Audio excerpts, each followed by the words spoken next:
boat is declared the winner under caution, but it's a caution. And Harry Landyke says, I'm the god. Left to your left, turn your left in the end, left to your left.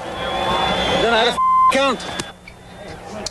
AJ just about coughing up all his reputation. I think I see Vince McMahon in there. And that was no boating accident. Harry was right. So this is okay now? You're really sure we can type this up and hand out the little statue of Buddy Lazier and everything? No? AJ's still appealing? Of course he is. Wouldn't be a car race without an appeal or a lawsuit or something. For the time being, Landyke first, Boat second. Hamilton was second, down to third. Goodyear moves from ninth to fourth. It's like reading the AP football poll. Bobby and I come out together. We're doing the yellow, and rule is clear. Bobby out again, and Bobby going out he passed a car. What's he doing? Look at that, he's passed about half a dozen cars. Oh, James, that's... Under the yellow, you can't do that. And when I left the pits this one time, I didn't need to do it, but it's the way the rules work. But you're supposed to blend into the traffic, right? Let's see if he did that at all. Yes, you are supposed to leave that pit lane, and if you have to pass a car for other reasons, it's for blending purposes, but certainly he has accelerated all the way down below the double yellow line there and simply overtaken a lot of cars there. I'm sure Bobby must know the regulations. I'm sure he knew what he was doing. According to the rule book, I can pass any car that there is above the white line if I'm below the white line exiting the pits, okay, which is the pit extension. But I can't pass the pace car, and it states that in the rule book. You can pass any but not the pace car. It states that very clearly. I'm not sure why he did that. I know that you're certainly not supposed to do it. The regulations say that under yellow flag conditions you must not pass any other cars, and that certainly has been the case here. He certainly passed other cars. Well, the ironic thing was that everybody saw it, you know, they had talked about it, and no one called it at that particular time. And if we'd have been brought in, if we'd lost a lap, we'd had a chance to get it back. When ABC sent us the tapes, we saw Mario did exactly the same thing I did. Same lap, same turn, same place, same everything. He just didn't quite pass as many as I did. He only passed 3 or 4, and I did 8 or 11, whatever it was. But even while Bobby Unser savored his third Indianapolis victory, rumors of a pending protest were heard. The official standings are not posted until 8 a.m. the morning after the race. When that time came, Bobby Unser had been penalized 1 lap by officials for passing other cars under the yellow flag.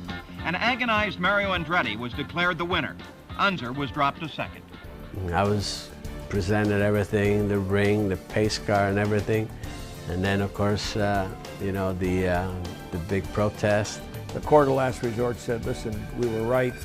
There was plenty of time during the race. If they had called a penalty, we felt with the car we had that we were very competitive, could have got the time back and the positions back and still won the race. The final verdict was, yes, Bobby did commit the infraction, but in this case, the penalty was too severe, so they fined him $40,000. Off of corner 14, here we go, 3 laps to go. Power is on the overtake. Looking to the outside, just like he did to Wilson.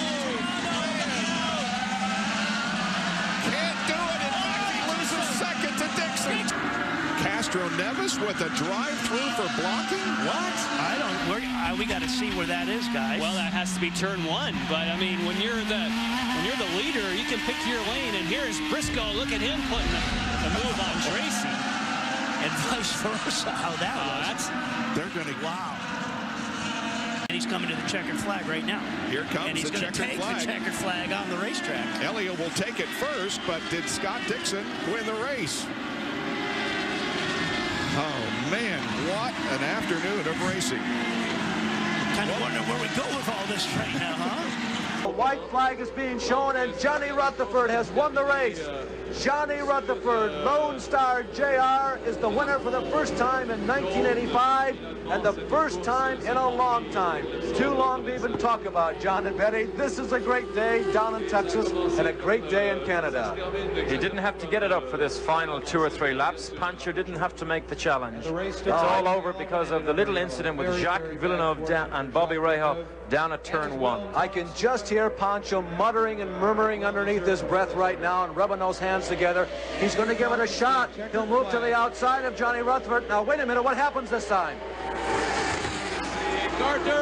Carter was across the line first.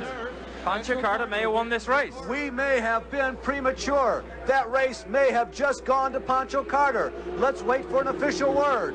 What happens in that case? Does the race officially begin when the leader crosses the line or when the green flag comes out? Has Pancho Carter won?